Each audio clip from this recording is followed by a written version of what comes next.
Bonsoir. Alors je vais vous inviter tous, dans ma partie concernant le don, à aller à contre-courant.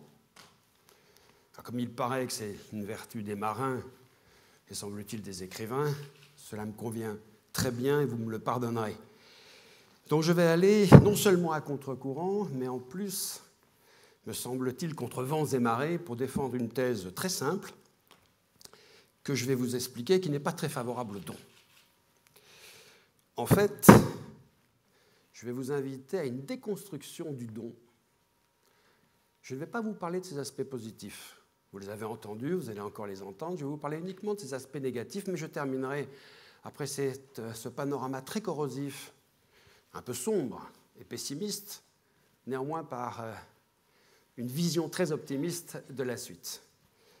Alors, si je veux déconstruire le don, c'est uniquement parce que, il me semble, vous êtes en droit de ne pas être d'accord avec moi ensuite, et après avoir brossé ce tableau un peu caustique, de m'assassiner intellectuellement. Mais en tout cas, je vous propose la méditation qui a été la mienne pendant très longtemps, une quarantaine d'années, sur le don et la générosité. Et il me semble que dans notre époque postmoderne, en fait, notre époque postmoderne, c'est l'époque post-héroïque, où, quand on analyse, et je l'ai fait dans plusieurs livres, et sur le terrain, tentant de transformer chaque expérience, qu'elle soit humanitaire, militaire, politique ou autre, en conscience, et de l'écrire dans des livres, notamment avec des gens comme Gérard Chaliand, il me semble que dans les mutations que connaît notre monde,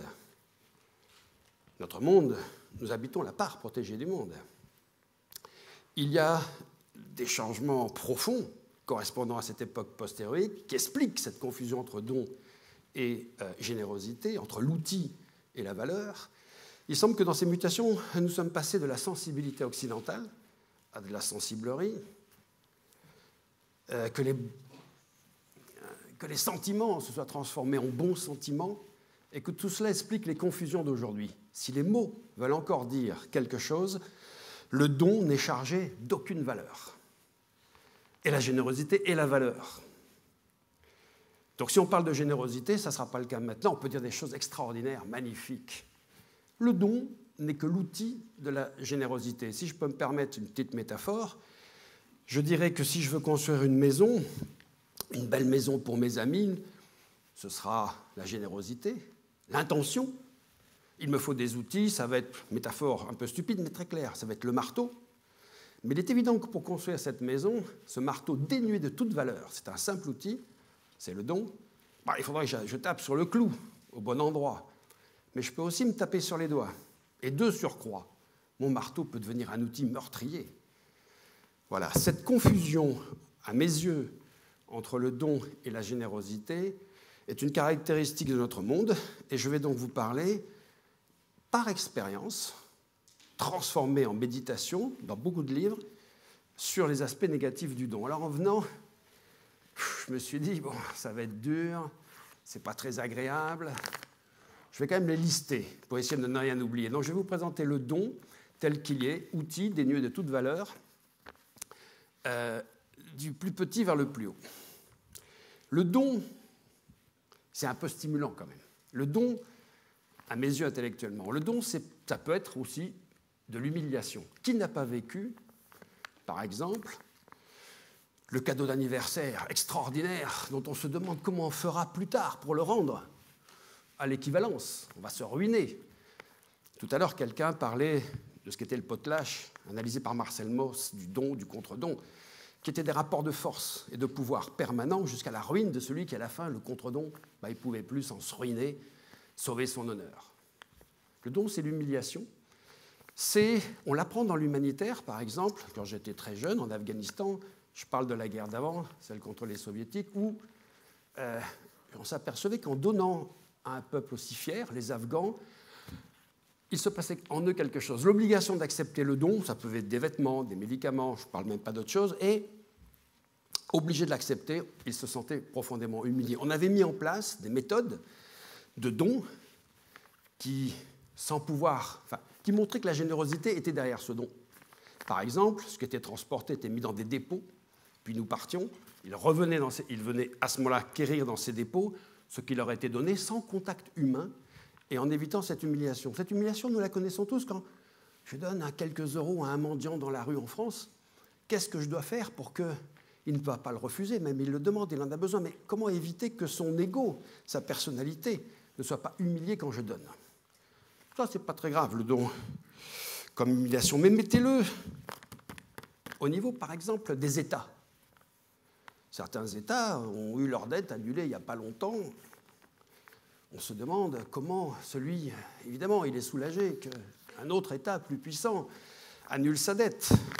Est-ce généreux? Je ne sais pas, mais le citoyen de l'État annulé, il peut se sentir assez humilié de ne pas sortir d'un État, finalement, qui lui est démontré à un moment précis d'un état d'humiliation et d'infériorité régulier.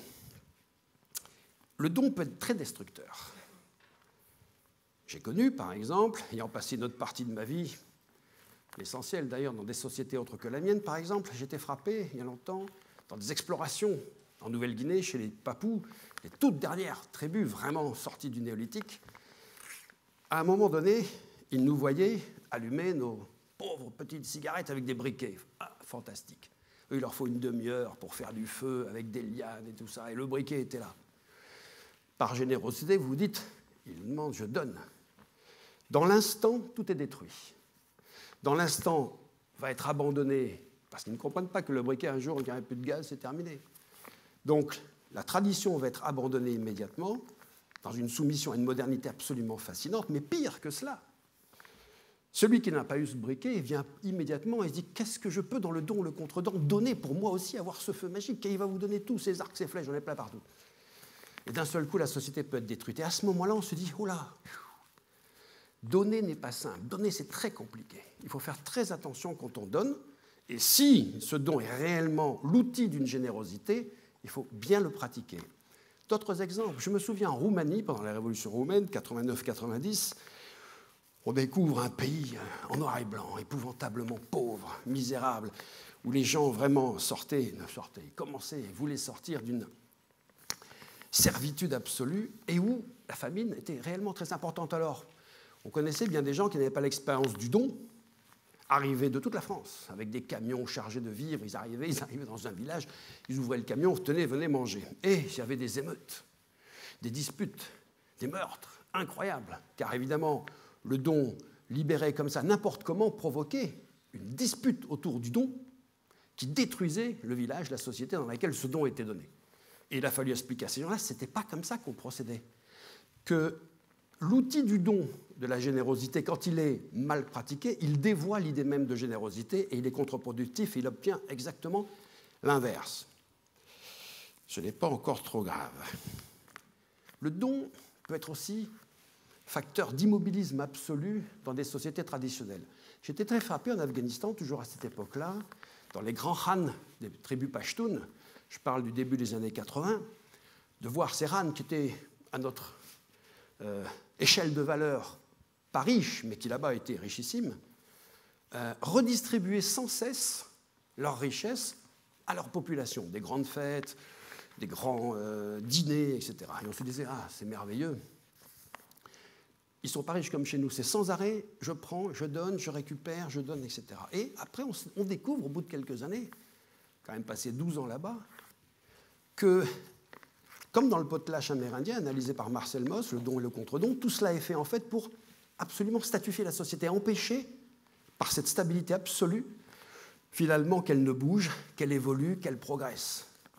Et là, on se dit, ah, le don, quand il est formaté ainsi, il a des côtés quand même d'immobilisme, pas forcément très positifs. Et en tout cas, il ne ressort pas d'une générosité telle que nous la concevons, ici, en parlant du don, et en fait, comme valeur. Il peut être aussi le don, j'ai que 10 minutes, alors bon, facteur de domination ou de vassalisation permanent.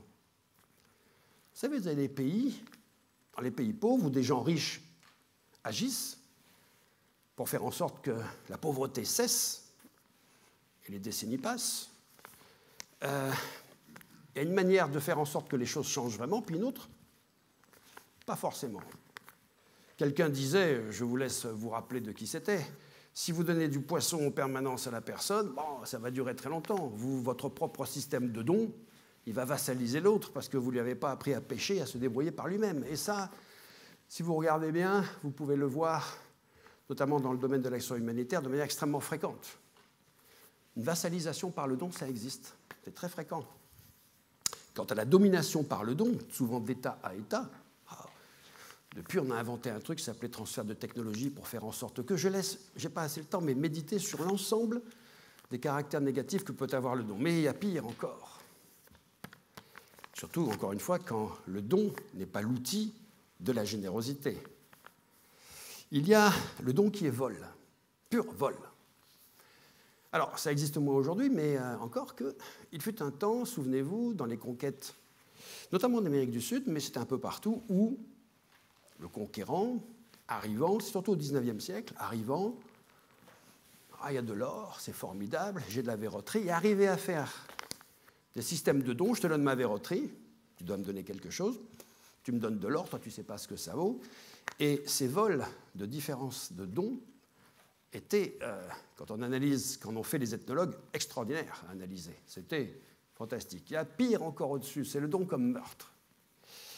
À peu près à la même époque et à peu près dans les mêmes régions, mais notamment en Amazonie, en toute l'Amazonie, pour s'emparer des terres indiennes, début du XXe siècle.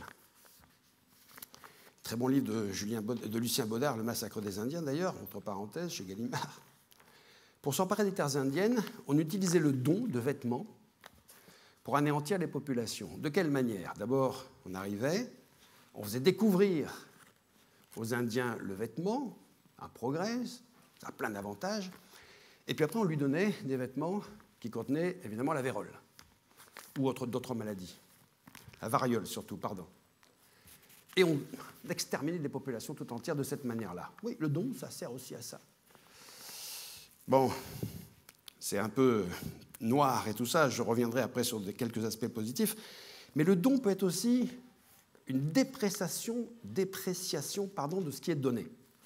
Je m'en suis aperçu, c'était aussi en Afghanistan, dans d'autres pays après, quand on voulait reconstituer une agriculture pour que les gens, justement, on va leur apprendre à pêcher, il n'y a pas d'eau en Afghanistan, donc on va leur permettre de continuer à développer leur agriculture, donc on va fournir des semences. Ils n'en ont pas, on donne des semences. On donne des semences. Nous considérons que c'est un geste de générosité, la valeur, par l'outil, le don de semences.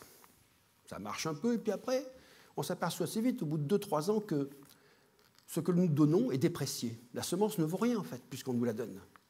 Et que le système se pervertit de plus en plus. Et à un moment donné, on a trouvé la solution, c'était de prêter les semences. Et de dire, voilà, par exemple, une semence, à la récolte, tu rends une semence qu'on reprêtera à quelqu'un d'autre, et comme ça, on se développe. Et d'un seul coup, finalement, la meilleure expression de la générosité, ce n'était pas le don, c'était le prêt. Le prêt sans intérêt, bien évidemment. Voilà.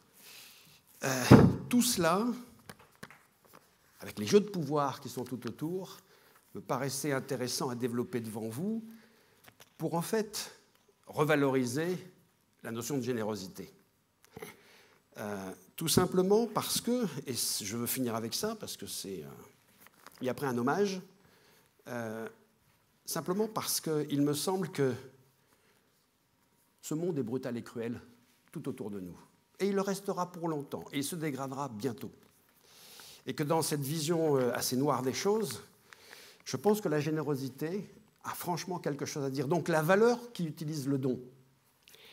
Et la générosité, je l'ai placée dans certains livres, d'ailleurs, comme étant, en fait, même dans les temps post-héroïques que nous vivons, la première des qualités. Le courage des temps héroïques ne vient à mes yeux qu'en second. Mais l'alliance du courage et de la générosité, virtute et largitate, me paraît être, pour l'avenir, et on ne parle plus de dons, mais de cet alliage-là, me paraît être, puisqu'on parle après le Covid-19 d'un monde meilleur et comment faire, me paraît être la seule façon de construire autre chose que ce qui nous a précédés.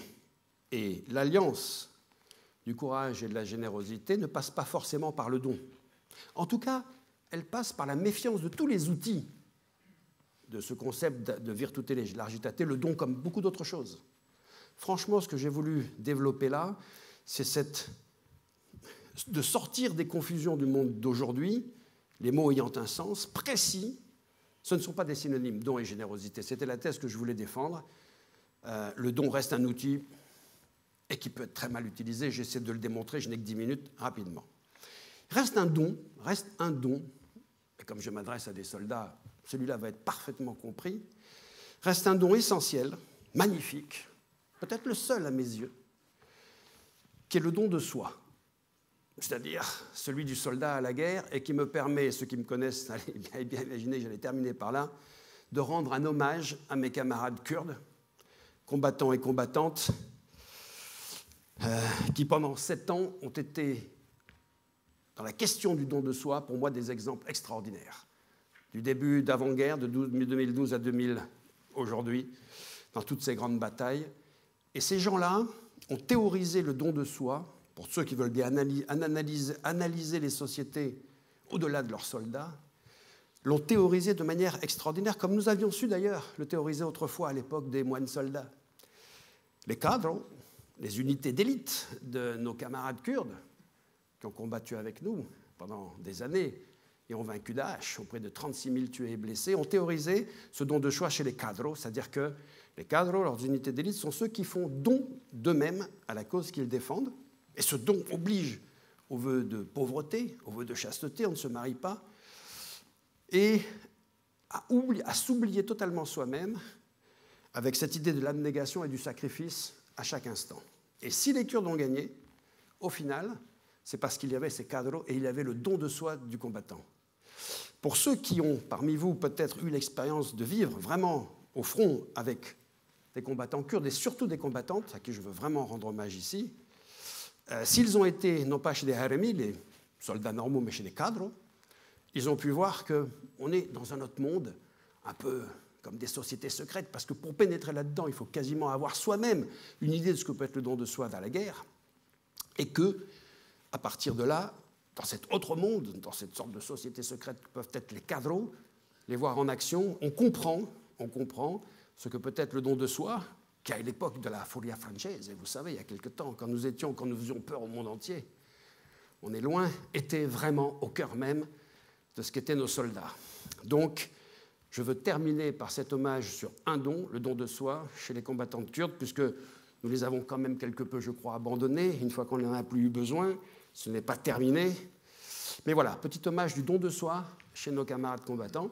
Merci de votre attention.